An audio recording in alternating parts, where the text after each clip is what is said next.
हमारे इस चैनल मैथिली गंगा को लाल बटन दबाकर सब्सक्राइब करें व घंटी के निशान का बटन दबाएं ताकि सभी नए वीडियो आप तक तुरंत पहुंचे बिल्कुल मुफ्त।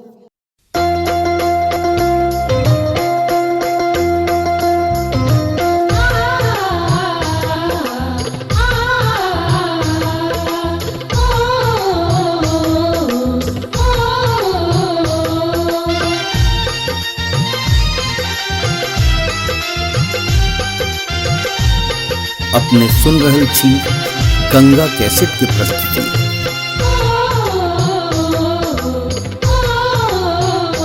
गरजे बरसर बदर बापिया बिन रहलो न जाए हो। गरजे बरसर बदर बापिया बिन रहलो न जाए हो। गरजे बरसर बदर बापिया बिन रहलो न जाए हो। गरजे बरसर बदर बापिया बिन रहलो न जाए हो।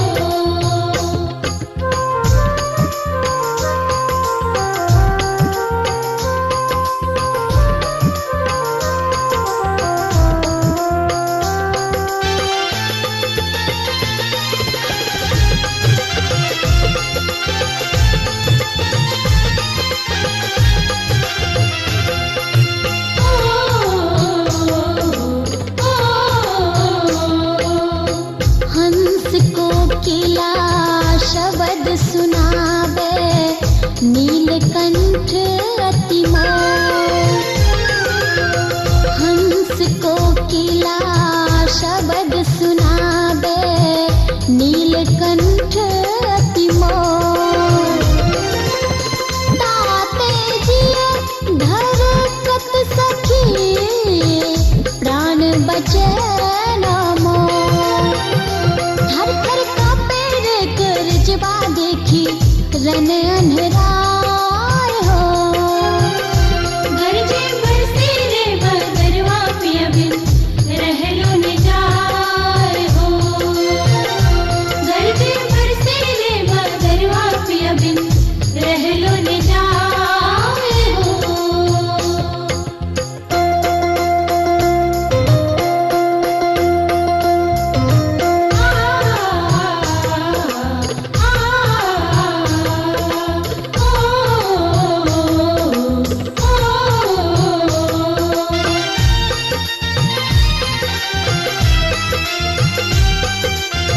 अपने सुन रहल छी गंगा कैसेट के प्रस्तुति।